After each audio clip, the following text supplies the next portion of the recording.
Kayo po ba mga bossing ko isa sa mga naniwala pagdating sa usapin ng new moon?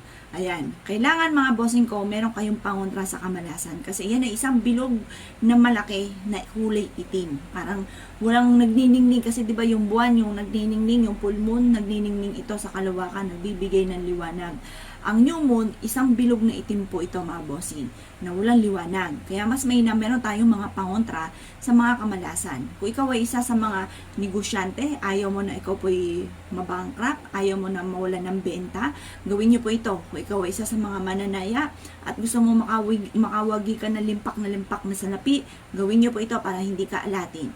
Kung ikaw po ay lubog sa pagkakautang, kung ikaw ay away-away ang pamilya, meron kang karamdaman, or lagi ka nakikismis, maraming mga tao na nangingialam sa buhay po ninyo, gawin niyo po ito. Nare-recommend ako na gawin niyo po ito ngayong February 9 mga bossing ko ng new moon. Ano po ba ito?